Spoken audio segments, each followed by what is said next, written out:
10મી મે તેલંગાણાના હૈદરાબાદમાં પ્રધાનમંત્રીની એક સભા હતી અને આ સભામાં દેશવાસીઓને સંબોધતા પીએમએ દેશવાસીઓને સોનું ન ખરીદવા અને પેટ્રોલ ડીઝલની બચત કરવા સહિત ઘણી બધી અપીલ કરી છે। હવે તેમના દ્વારા શા માટે આવું કરવામાં આવ્યું છે, બધી જ વિગતો મેળવી આ અહેવાલમાં। જય હિન્દ, BSI ન્યૂઝ પર આપની સાથે હું છું નિધિ ગઢવી। 10મી મે હૈદરાબાદમાં એક જાહેર સભાને સંબોધતા વડાપ્રધાન નરેન્દ્ર મોદીએ દેશની આર્થિક સુરક્ષા માટે નાગરિકોને અમુક પગલાં ભરવા માટે વિનંતી કરી છે, એક અપીલ કરી છે। પીએમ મોદીએ એવું કહ્યું છે કે છેલ્લા 2 મહિનાથી આપણા જે પાડોશી દેશો છે ત્યાં યુદ્ધ ચાલી રહ્યા છે, જેની ગંભીર અસર ભારત ઉપર પણ પડી રહી છે અને આપણી પાસે તેલના કોઈ મોટા કુવા નથી, એટલા માટે આપણે પેટ્રોલ ડીઝલ માટે વિદેશ પર નિર્ભર રહેવું પડે છે। અને ભારતમાં સોનું પણ માત્ર ઘરેણું નથી, પણ સુરક્ષા અને પરંપરાનું એક પ્રતીક છે। પરંતુ વર્તમાન વૈશ્વિક જે ભૌગોલિક અને રાજકીય તણાવ છે એની વચ્ચે વડાપ્રધાન નરેન્દ્ર મોદીએ દેશવાસીઓને વિદેશી મુદ્રા બચાવવા અને સંસાધનોનો સંયમપૂર્વક ઉપયોગ કરવા માટે આહવાન કરતા દેશવાસીઓને શું અપીલ કરી છે, પહેલા એ સાંભળીએ। साथियों, आज भारत तेजी से विकसित होने के लक्ष्य की तरफ आगे बढ़ रहा है, लेकिन इस समय भारत कई विराट चुनौतियों का मुकाबला भी कर रहा है। साथियों, कोरोना काल के दौरान ही दुनिया सप्लाई चेन के बहुत बड़े संकट से गिर गई थी। कोविड के बाद यूक्रेन में युद्ध शुरू हो गया, उसने दुनिया की परेशानियां और बढ़ा दी। फूड, फ्यूल, फर्टिलाइजर, इन तीनों चीजों पर गंभीर प्रभाव पड़ा। बीते 5-6 वर्षों में इस संकट से निपटने के लिए हमारी सरकार निरंतर प्रयास कर रही है।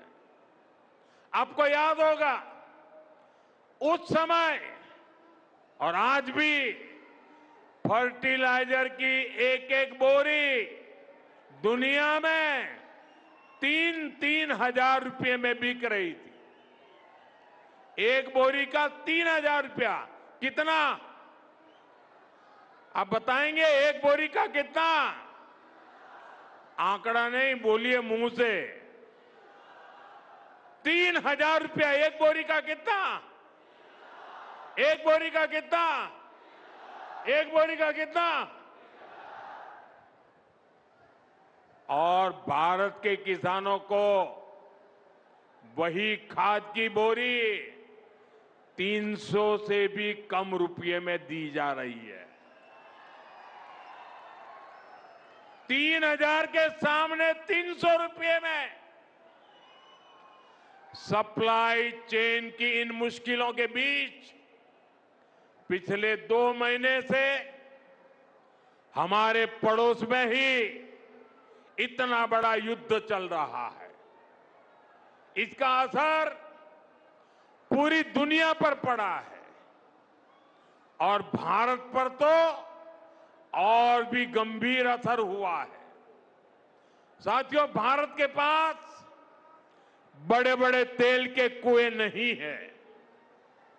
हमें अपनी जरूरत का पेट्रोल, डीजल, गैस, ये सब बहुत बड़ी मात्रा में दुनिया के दूसरे देशों से, बाहर से मंगाना पड़ता है। युद्ध की वजह से पूरी दुनिया में पेट्रोल, डीजल, गैस और फर्टिलाइजर के दाम बहुत अधिक बढ़ चुके हैं, आसमान को भी पार कर गए हैं। अड़ोस पड़ोस में देशों में क्या हाल है वो तो अखबारों में आता है।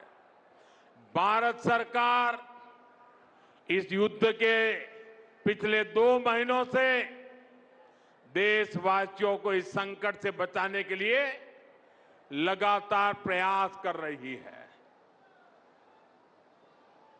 नागरिकों पर बोझ न पड़े, इसके लिए सरकार सारा बोझ सरकार खुद अपने कंधे पर उठा रही है।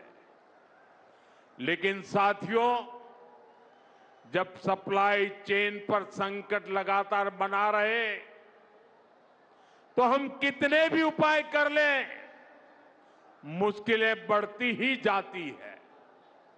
इसलिए अब देश को सर्वोपरि रखते हुए, मां भारती को सर्वोपरि रखते हुए हमें एकजुट होकर के लड़ना होगा। हमें याद रखना है, देश के लिए मरना ही सिर्फ देशभक्ति नहीं होती है, देश के लिए जीना और देश के प्रति अपने कर्तव्यों को निभाना, वो भी देशभक्ति होती है।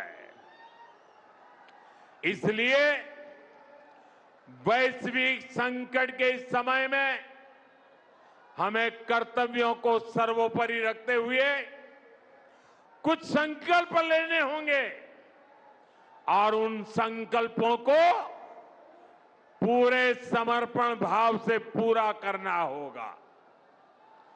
जैसे एक बड़ा संकल्प है पेट्रोल डीजल का संयम से इस्तेमाल करना। साथियों, हमें पेट्रोल डीजल का उपयोग कम करना होगा। शहरों में जहां मेट्रो है वहां हम तय करें कि हम मेट्रो का ही उपयोग करेंगे, ज्यादा से ज्यादा मेट्रो में ही जाएंगे। अगर कार में ही जाना जरूरी है तो फिर कार पूल करने का प्रयास करें और भी लोगों को साथ बिठा लें।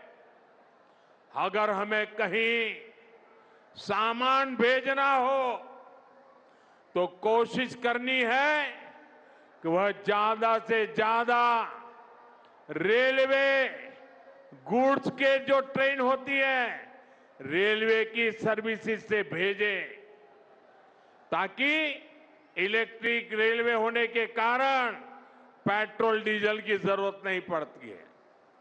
जिन लोगों के पास इलेक्ट्रिक व्हीकल है वो भी कोशिश करें कि इलेक्ट्रिक व्हीकल का ज्यादा से ज्यादा उपयोग करें।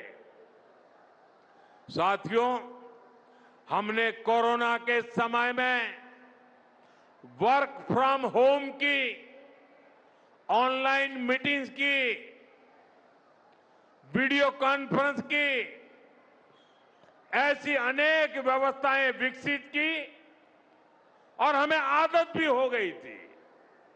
आज समय की मांग ऐसी है कि उन व्यवस्थाओं को हम फिर से शुरू करें तो वो देश हित में होगा।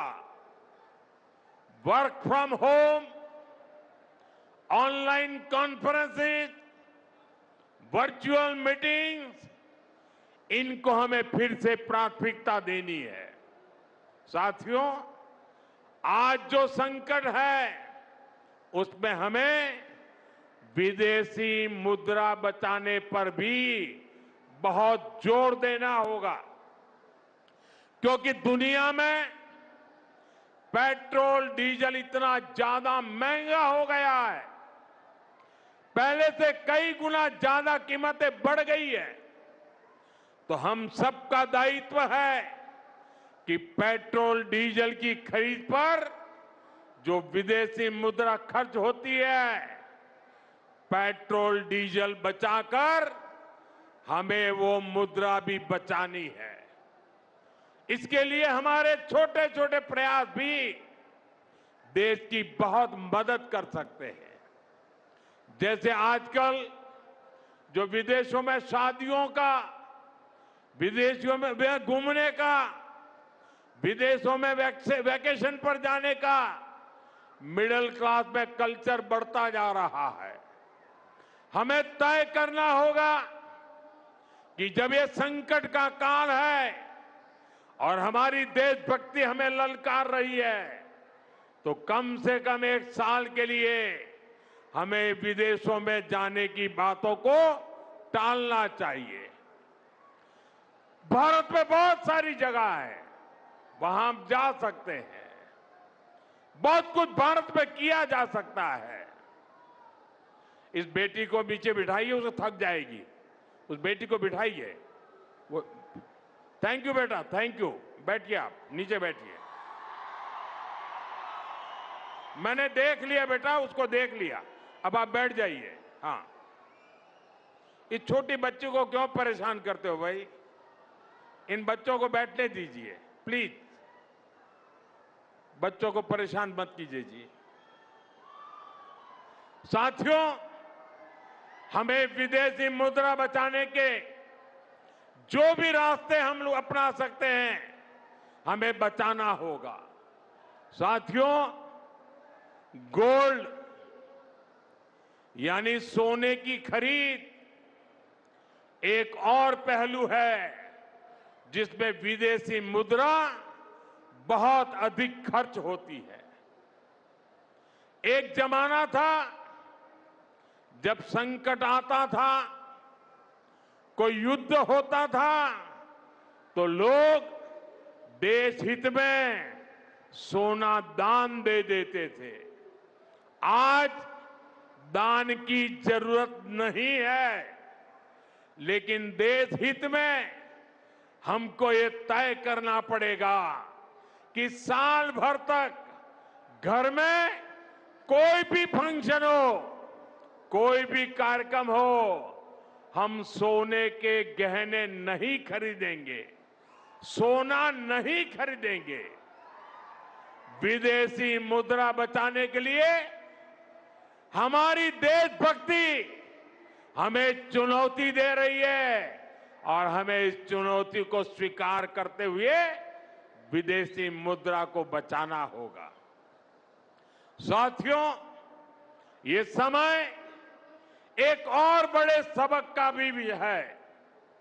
एक समय था जब हम कॉपर एक्सपोर्ट करते थे, लेकिन आज भारत के सामने स्थिति ऐसी बन गई कि अब हमें कॉपर को भी इंपोर्ट करना पड़ता है।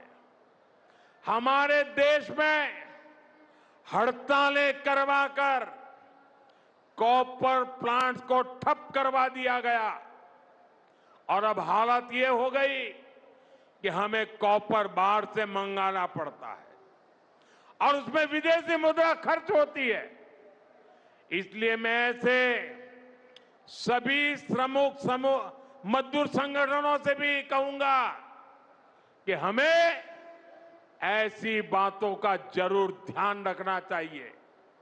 भारत को आत्मनिर्भर बनने से जो भी कदम रोकते हैं, उनमें हमें दूरी बनानी होगी और जो लोग ऐसी साजिशों में जुटे हैं, उन पर भी कड़ी नजर रखनी होगी।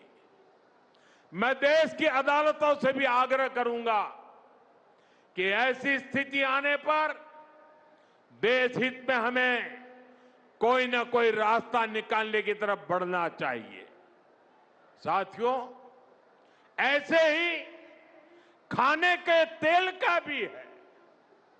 इसके आयात के लिए भी बहुत बड़ी मात्रा में हमें विदेशी मुद्रा खर्च करनी पड़ती है। हर परिवार अगर खाने के तेल में खाने का तेल का जो उपयोग करता है, अगर वो कुछ कमी करे, मैंने बार बार कहा है 10% कम करो।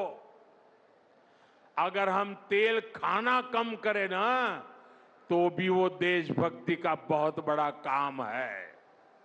आप देश सेवा में योगदान दे सकते हैं और इससे देश सेवा भी होगी और देह सेवा भी होगी। इससे देश के खजाने का स्वास्थ्य भी सुधरेगा और परिवार के हर सदस्य का स्वास्थ्य भी अच्छा रहेगा। साथियों, विदेशी मुद्रा की खपत वाला एक और सेक्टर हमारी खेती है। हम बहुत बड़ी मात्रा में बाहर से केमिकल फर्टिलाइजर इंपोर्ट करते हैं। केमिकल फर्टिलाइजर खेती के कारण हमारी धरती मां को बहुत पीड़ा हो रही है, हमारे खेत बर्बाद हो रहे हैं। अगर आज हम अपने खेत को नहीं बचाएंगे तो भविष्य में फसलों पर भी खतरा आ जाएगा। इसलिए बहुत जरूरी है कि हम केमिकल फर्टिलाइजर की खपत 25%, 30%, 40%, 50% उसको घटाए, आधी कर दें और हम उसके साथ साथ नेचुरल फार्मिंग की तरफ बढ़े। हम फर्टिलाइजर का उपयोग कम करके विदेशी मुद्रा भी बचा सकते हैं और साथ साथ अपने खेत को बचा सकते हैं, हमारी ये धरती मां को बचा सकते हैं। और यह हमें करना ही होगा। आज वैश्विक संकटों से जो चुनौतियां आई है, हमें उन चुनौतियों को परास्त करना होगा।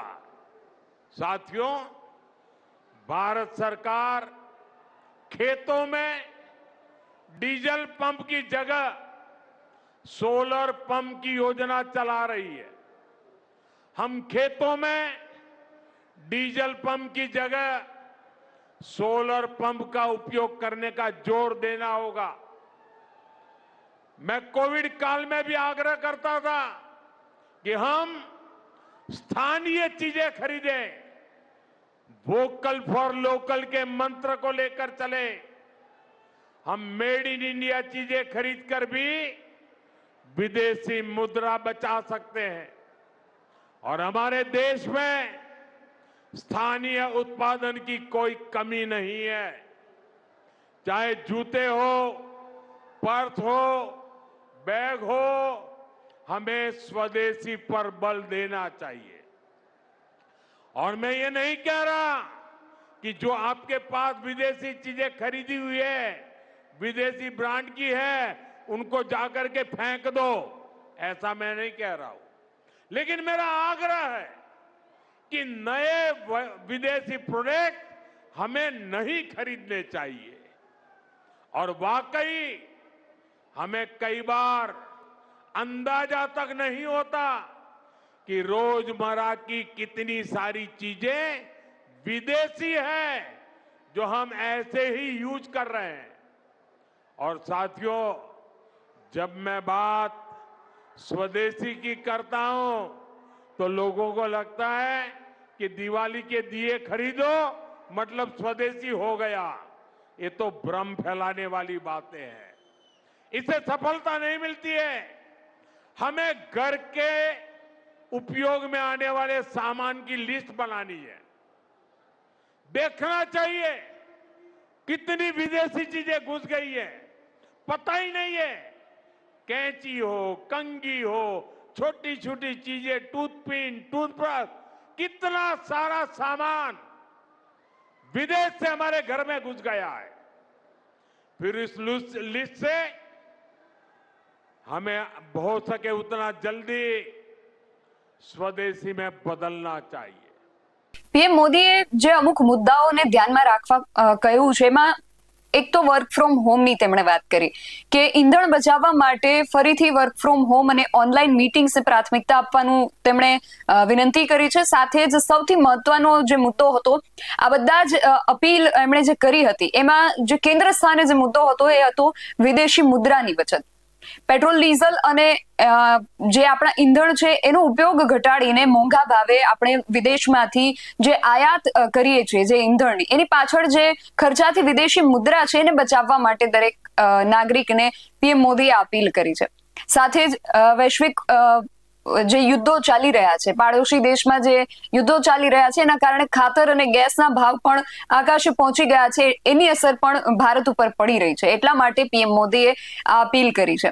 આજે સપ્લાય ચેઇન જે છે એને ખોરવાઈ ગઈ છે, એટલા માટે ઈંધણ જે છે એના સંસાધનોની તંગી સર્જાઈ છે। વર્ક ફ્રોમ હોમની પણ એમણે વાત કરી છે, ઈંધણ બચાવવાની એટલે કે પેટ્રોલ અને ડીઝલનો સંયમપૂર્વક ઉપયોગ કરવાની પણ એમણે વાત કરી. સાથે જ એમણે પબ્લિક ટ્રાન્સપોર્ટ ઉપર ભાર મૂક્યો છે કે જે પણ શહેરોમાં મેટ્રો કે અન્ય જાહેર પરિવહન ઉપલબ્ધ છે ત્યાં એ જાહેર સંસાધનોનો ઉપયોગ કરવા માટે તેમણે અપીલ કરી છે. કાર પુલિંગની પણ વાત કરી કે જો ખાનગી વાહન જરૂરી હોય તો જો તમે મેટ્રો ટ્રેનમાં કે અન્ય વાહનોમાં ન જઈ શકતા હોય તો અને તમારે કાર લઈને જવું જરૂરી છે તો પછી તમે વધુ લોકોને સાથે લઈને તમે મુસાફરી કરો જેથી ઈંધણ જે છે પેટ્રોલ અને ડીઝલ છે એની બચત થઈ શકે.